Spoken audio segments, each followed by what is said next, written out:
This is KSL Sports Live, broadcasting from the Mountain Home Services studios. Thanks for staying up with us. The theme Sunday, Game 7. We were blessed with 4 of them in the NBA and Stanley Cup playoffs. Yeah, 2 of those 7s were, of course, today. The Blues forcing a Game 7 against the best team in the NHL's regular season. The question is, could they compete and complete a major upset against the Jets? Let's start in the NBA, though, where the young Houston Rockets were hosting a Game 7 against a group that has seen their share of Game 7s. Yeah, this Steph Curry-led Warriors dynasty has played in 5 Game 7s. They've gone 3-2 in those games, but the fact that they've blown a 3-1 lead in the past, that's got to be weighing heavily on their mind. They had all the pressure on them. Would experience or youth win out? Let's find out. The first quarter was a defensive battle. Rockets just 19 points in the first 12 minutes. It ended with this. A half-court shot by Buddy Hield with a bullseye. It was that kind of night for Hield. It was just getting started. Let's go to the second quarter. The Warriors were executing their offense really well. Jimmy Butler open on the back door. And then Buddy Hield goes on a heater. This 3 gave the Warriors their first double-digit lead, and he wasn't done. He kept knocking down threes. Guard that guy. Hield was 4 of 5 from 3. In the second quarter, he had 14 points going into halftime. Steph didn't get his first bucket until 33 seconds left in the half, but it was a good one. The Warriors built a 51-39 lead. We go to the third quarter. It was the Warriors who had the energy, not the young Rockets. Curry to Brandon Pajemski for the dunk. The Rockets finally show signs of life. Amen Thompson led the Rockets with 24 points. What a future this young man has. The lead was cut down to 4, but the Warriors respond. Curry with an incredible shot. A magician. The lead got down to 3, but the Rockets could get no closer. Steph was just too good. He starts to cook in the fourth. One of the greatest closers of all time smelled blood. The lead's back to double digits. The Warriors' addition of Jimmy Butler has extended their title window. He had 20. And Steph feeling it late as he usually does. A little shake and bake. He had 22. But the story, of course, was Buddy Hield, a game-high 33 points. His 9 3-pointers, the most in a Game 7 in NBA history. Night-night. The Warriors survive and advance. An impressive Game 7 road win, 103-89. It sets up a Warriors-Timberwolves Western Conference semifinal series that begins Tuesday in Minneapolis. See you there, Draymond. That'll be a fun one to watch. All right, well, while one series ends, another. And off the clock here in the third period. Rantanen again. Rantanen scores! A man up, now trying to take the lead. Down low. Johnston scores! Wyatt Johnston! Rantanen again! Unbelievable! A legendary performance by Rantanen against his former team. Imagine being in that barn last night. No kidding. It's tough to beat a Game 7 in the Stanley Cup playoffs. What a finish by Mikko Rantanen and the Dallas Stars. His hat trick against his old team allowed the Stars to advance. Yeah, now we get another Game 7 Sunday. Could the St. Louis Blues go on the road and knock off the President's Trophy winner, the top seed in the West, the Winnipeg Jets, who are also hosting Game 7 for the first time ever? That's incredible. It didn't take long for the Blues to send a message. Powell's for Cole Perfetti. He scores the latest game-tying goal in a Game 7 in NBA's. Let's go. It didn't take just 1 overtime. It took 2 overtime. Finally, to the second round of this. To Eagle 3 times over the 4 rounds. She goes up 4 strokes. Shot of the day goes to Stephanie Kiriakou on 18. This was just a moment ago, her second into the closing hole. Oh, Kiriakou finished tied for 6th. Ryu shoots a 64 on the day, though. As I mentioned, she did end up leading wire to wire and gets the Black Desert title. The PGA Tour was in Dallas for the CG Cup. Byron Nelson. This is where Scottie Scheffler made his pro debut as a 17-year-old amateur back in 2014. And it's, of course, his home course. And he was right at home in the final. All right, we're just getting started on KSL Sports Live, but we have to take a quick break. More MLB highlights are on the way. Yeah.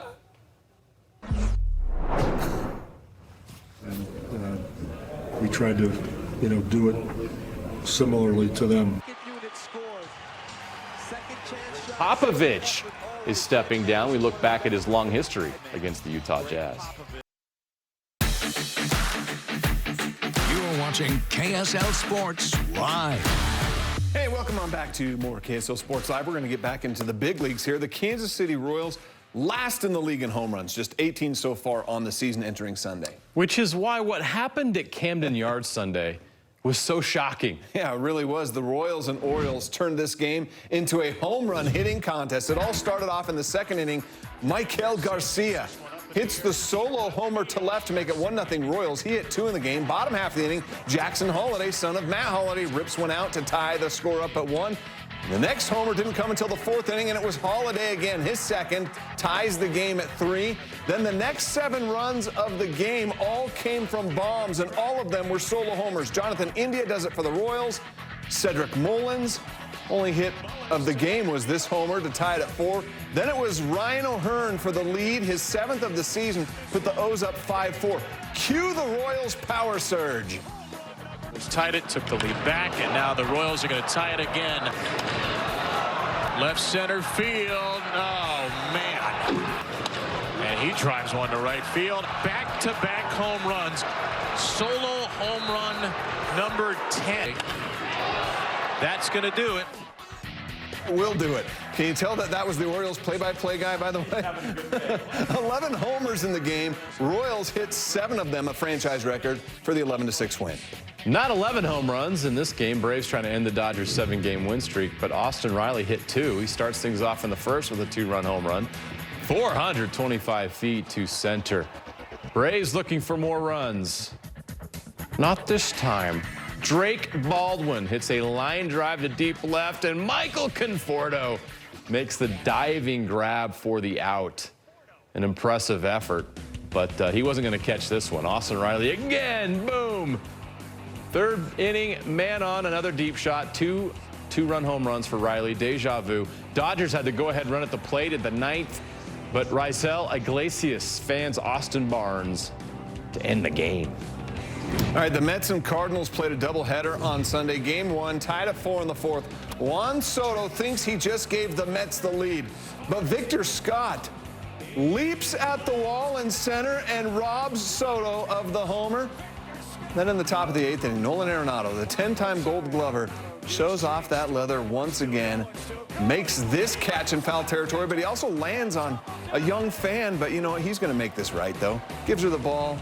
Pats her on the head. We're all good. She's all smiles. The Cardinals win both games of the doubleheader by 1 run. The Mets have now lost 6 of their last 10.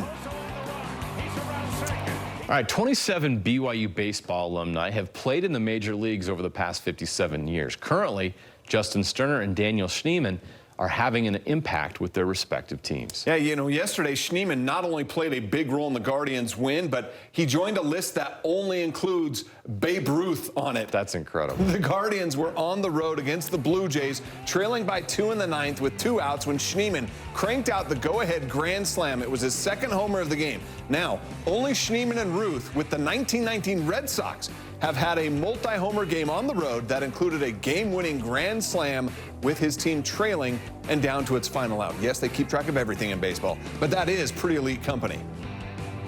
Justin Sterner is a former LDS missionary and walk-on at BYU. Nobody could have predicted him making the bigs, let alone doing what he's doing to start the 2025 season. After getting a start with the Rays last year, he's now with the Athletics, a 28-year-old pitcher for the A's.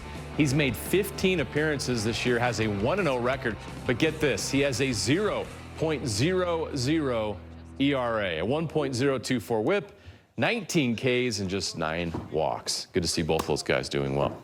Well, you know, after 29 years as the San Antonio Spurs head coach, Greg Popovich announced this week that he's officially retiring from coaching. Even though he steps away from the bench, he will remain with the franchise as the team's president. Pop's 29 seasons with the Spurs is the most with the same franchise in NBA history. Jerry Sloan's second on that list, of course, with 23 with the Jazz. Yeah, you know, Pop went to the playoffs in 22 of his 29 seasons, but only 3 times did he face the Utah Jazz in the postseason.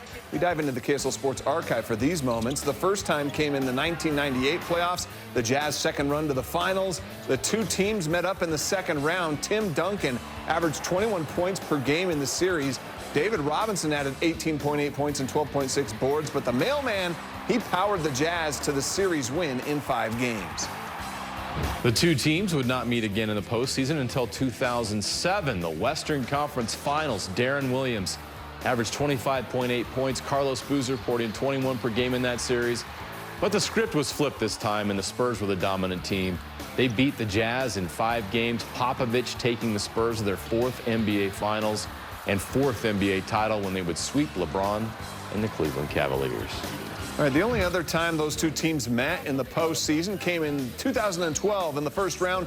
That was the only time Ty Corbin took the Jazz to the playoffs. Al Jefferson was the Jazz leading scorer in that series, but this Spurs team was also dominant, led by Tony Parker, Tim Duncan, Steven Jackson. The Spurs would sweep the Jazz in 4 games with an average margin of victory of 16 points.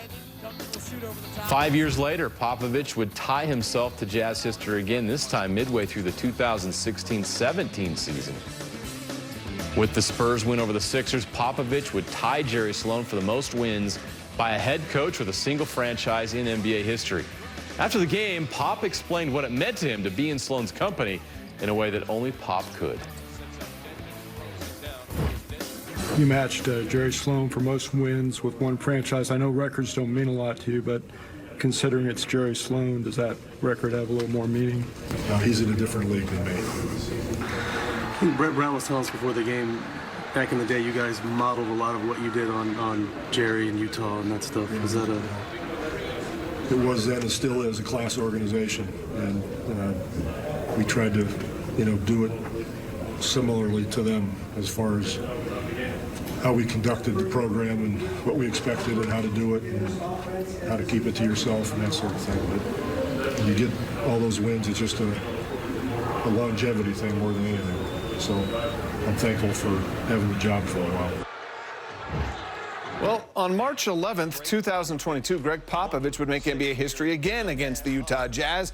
The Jazz would blow a 15-point fourth-quarter lead against the Spurs. That season, that was kind of a common theme, right? DeJounte Murray scored a game-high 27 points. The Spurs won by 2, 104-102. It was the 1,336th win of Popovich's career, breaking the all-time record.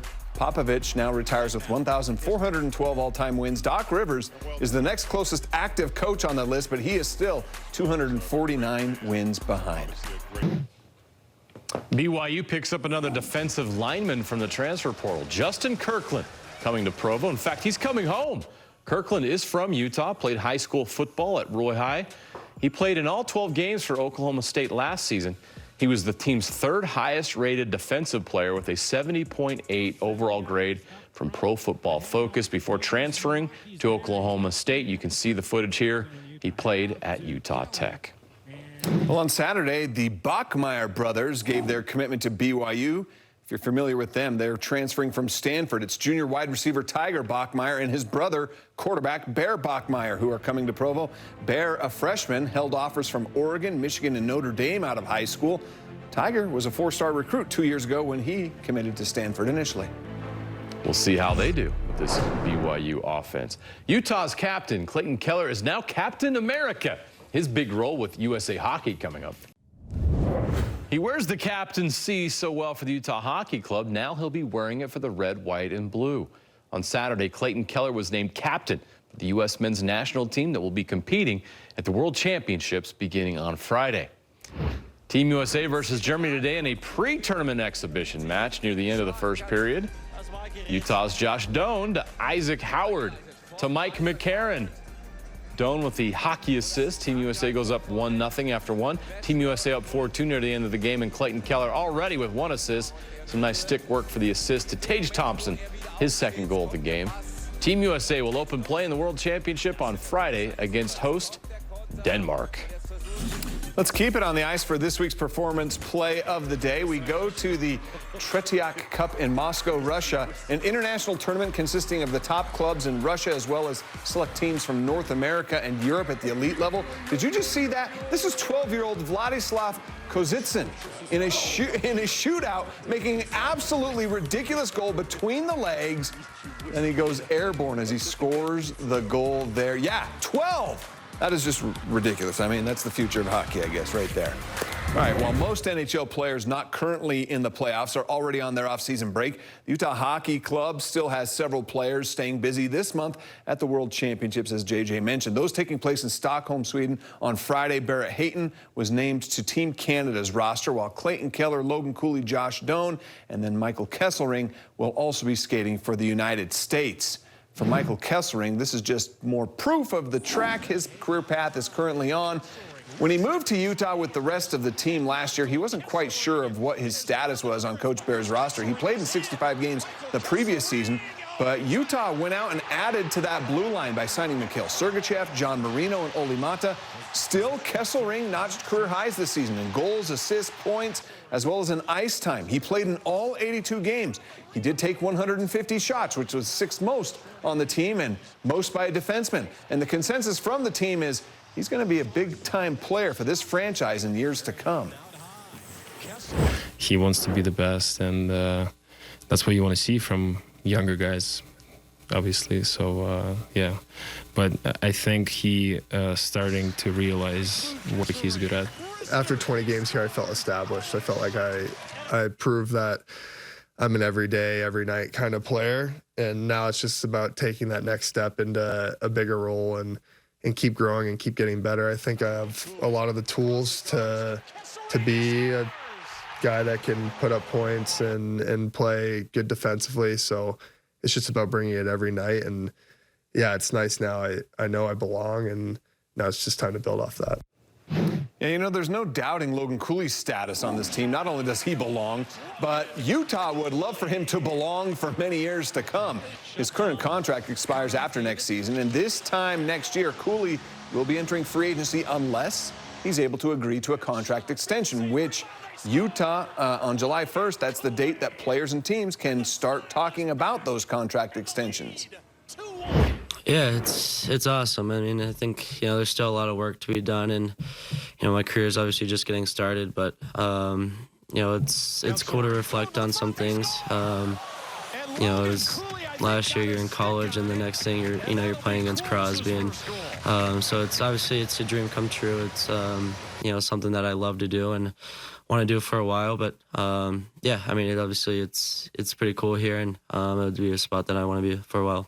You know, for the first time ever, we were fortunate enough to experience an NBA season and an NHL season simultaneously in our state. The Delta Center, one of the busiest buildings in the entire state, but the arena, as is, it just won't do, right? Smith Entertainment Group knew that when the NHL team came to town, and now they're beginning the multi-year process to upgrading D.C. to be a worthy home for both teams. Renovations inside Delta Center are already underway. When it's all said and done, the arena will have 17,000 unobstructed view seats for NHL compared to the 11,131 they had this past season. And they'll be able to host 19,000 fans for Jazz games. How they'll do it is innovative, raising the floor by 2 feet and creating a never-before-done retractable seating system. Half of the renovations will be done this offseason, with the rest next offseason. You can read more all about the details of these renovations over at KSLSports.com. Back to the diamond, the Arizona Diamondbacks and the Philadelphia Phillies. First inning, Bryce Harper gets the scoring going. A solo shot to left center, his 6th of the season. We go to the 4th inning. Josh Herrera gets one to right field.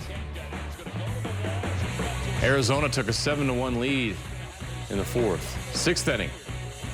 Phillies down 7-2. Weston Wilson hits a 3-run homer. Here they come. That cuts the lead to 2. They actually come back and tie it. This game goes to extras. 10th inning. Josh Naylor gives Arizona back the lead, and the Diamondbacks, after all that, hold on to win 11-9. South side of Chicago, White Sox hosting the Astros. Top 5, Houston up 2-0. Zach DeCenzo. gets a hold of this pitch. 2-run homer to double up the lead, made it 4-0. Bottom 6, Chi Sox tie it up, though. Luis Robert Jr. with the game-tying hit into center makes it 4-all. Edgar Caro gives the Sox the lead in the 6th inning with that hit. But then the rains came down, the floods came up, and the game in Chicago washed away. The Sox did get credit for the win after just 7 innings. Rays visiting the Yankees. Top of the 3rd is where we'll start. Jonathan Aranda. A solo homer to center. That's his 5th of the season, and the Rays, like that, take a 2-0 lead. Go to the bottom of the 6th. The Rays are up 5-0 at this point. Cody Bellinger gets a hold of one. Yankees on the board with his 2-run shot. Go to the 8th. Yankees down 4. Yorba Vivas gets his first hit in the big leagues. It's a blooper over second. That scores 2. Yankees, their rally, though, falls short. The Rays hold on to win 7-5. The Oaklanders, Sacramento, or the A's, formerly of Oakland, Indian Sacramento, whatever. They're taking on the Miami Marlins. Top second, Gio Urshela of the A's smacks a 2-run double to center. A's go up 2-0. Then in the bottom of the 4th, Dane Myers evens things up. 2-run double for Miami into the gap. The game going into the bottom of the 9th, it's Tyler Soderstrom. Go ahead, knock to center. Athletics take down the Marlins 3-2. Utah lacrosse is in its 7th year as a Division I NCAA program. In that short time, the Utes have become a winning program with back-to-back NCAA tournament appearances. They were seeking a 3rd straight ASUN Conference tournament title on Sunday and another auto bid to the NCAA tournament. Air Force was the one team standing in their way in Jacksonville, Florida. Utah forward Luke McNamara picked up his 5th hat trick of the season and did so in back-to-back tournament games. Utah took a 9-8 lead into the 4th quarter, but Air Force would score 3 straight goals to take control. The Utes get their 10th goal to cut the lead to 1. Ryan Stein scores with 6:02 left, but the Utes fail to get that tying goal, and they fall short. Their run at the top of the ASUN comes to an end. Drivers get ready for the start of the Miami Grand Prix. Right at the start of the race, driver Liam Lawson spins out. Driver Jack Doohan loses his left front tire. That didn't look good. Lap 14 of 57, Oscar Piastri overtakes Max Verstappen for first place.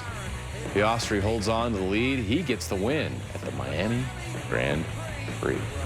Or should I say Grand Prix? This BYU runner did something that only 5 other BYU track and field runners have ever done. We'll have that for you next. Major League Rugby, the Utah Warriors on a 3-game win streak taking on Old Glory DC Sunday. They were down 20-0 at the half. 60th minute, Maya Naisi gets the try and a score of 25-7. 6 minutes later, Fred Apulu, he gets a try. But that'll be all for the Warriors in that win streak. They fall 28-12. Still having a great season. You need to get out and watch the Warriors play. Hey, you want to hear something shocking? BYU track and field making news again. In Friday's Robinson Invitational, BYU had 3 runners placed in the top 5 in the mile, but Carter Cutting led the way for the Cougars. He crossed the mile with a sub-4-minute outdoor mile. He's the 5th BYU runner to finish with a sub-4-minute mile in BYU track history. Very impressive. I run the 40-yard dash in 4 minutes.